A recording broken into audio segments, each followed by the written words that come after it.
Natural yan at napakalinis. And then nakakatuwa kasi ayan o, dakat na yun. At yung tubig, ayan o, diba? Talagang dun yung direction niya.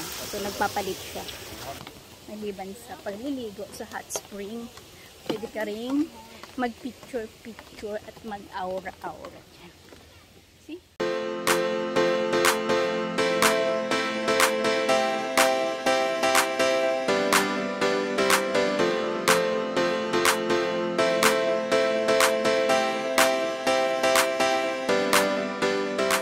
Welcome sa aking channel. Ngayon naman nandito tayo sa Coron.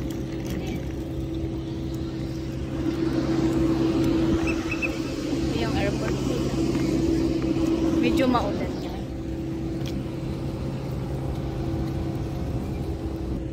Maliit lang yung airplane kumpara sa iba.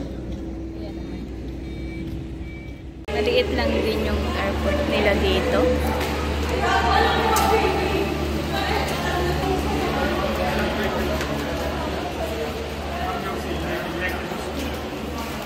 Iga mo ya? Environmental, meron silang 200 pesos. Medyo malayo yung downtown dito, kaya kailangan yung sumakay nito. Same lang sila, 250 ang isang tao. 250. Walang jeep dito, walang tricycle. Ito lang talaga yung transpo nila meron available. Paminat check-in, 1,300 yung isang araw, walang kasamang breakfast yan. Pero bago yung hotel nila, kaya maganda.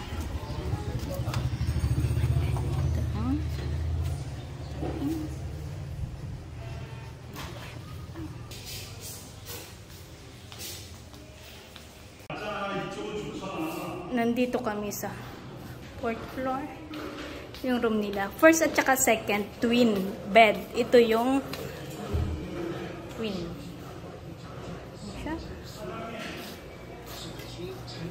Lang siya. CR. Natin CR nila. Okay na. May heater. Tsaka ayan. So, okay na sa presyo niya. May TV naman.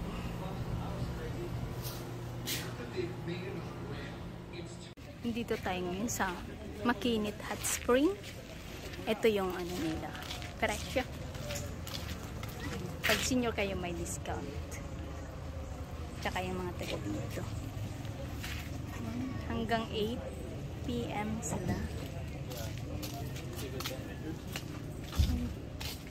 Ito siya. Mas gumanda siya kaysa sa dati. Kasi 8 years ago nandito rin ako. Pero mas gumanda siya ngayon. May malaking CR din. Kaya magpalit ng damit. Then 300 yung entrance. Yung papunta dito, pwede kayo mag-rent ng tricycle.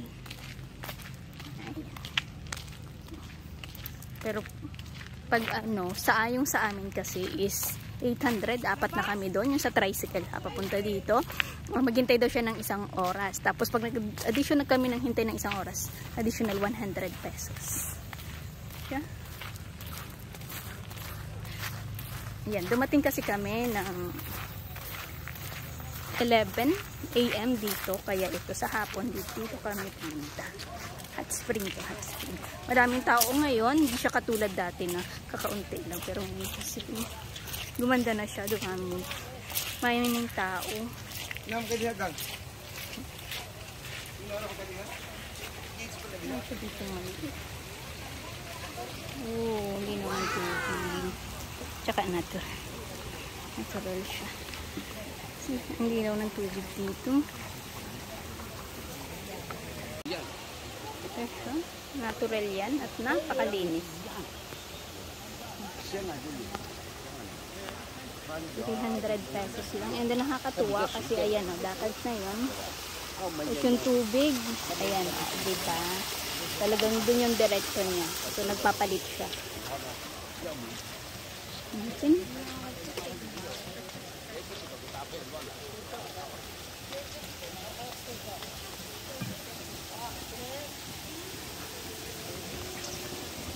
Huwag daw sandalan. Ayan, nasip niya. Lakad tayo. See? Ang laki ng pinagbago niya kasi dati wala pa siyang yung ganito. Ngayon, ito meron na siya. So, pwede kang maglakad-lakad dito. Maliban sa pagliligo sa hot spring. Pwede ka rin mag-picture-picture at mag-aura-aura. See? O, diba? Ganda niya. So, pag pumunta kayo dito, pwede nyo ring itry ito. Meron din silang one-day tour. Pero parang 750 ang isang tao nun. Tapos, pupunta pa kayo sa ibang lugar. Pero kami kasi, nung oras na kami dumating dito, tapos 2 PM yung check-in, and then pumunta na kami dito. Ayan. Diba? Ang ganda ng view niya. Maganda dito. Parang maganda siya pang diet kasi tingnan mo. Pag tumagal ako sa tubig, ayan, no, yung pawis. Saka nakakaganda daw siya ng skin kapag hot spring. Kaya dapat mga 30 minutes kayong magbabad. Yung pawis ko. Ayan.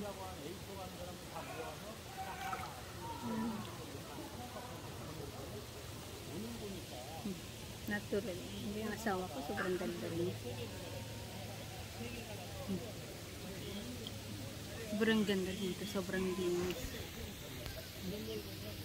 Diba? Sobrang linis. Saka yung tubig, nagpo-flow siya. Kasi, pansin nyo din. Pakita ko sa inyo. Ayan. Ganda.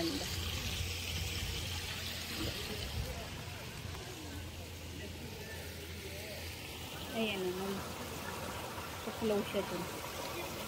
Papuntang dagat. So, malinis talaga.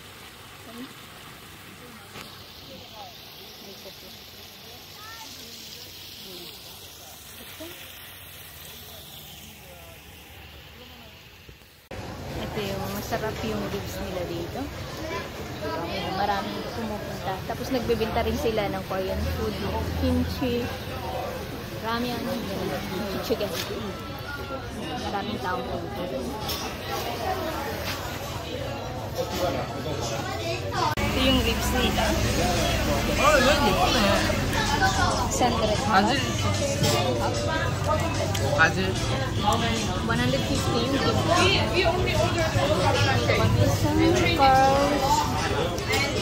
cars 이거 하나 찍자. 아니 이렇게 가고 포기에 가고 먹고 있더라고요.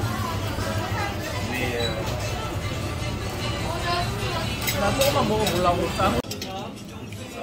Try natin. Bilis nila.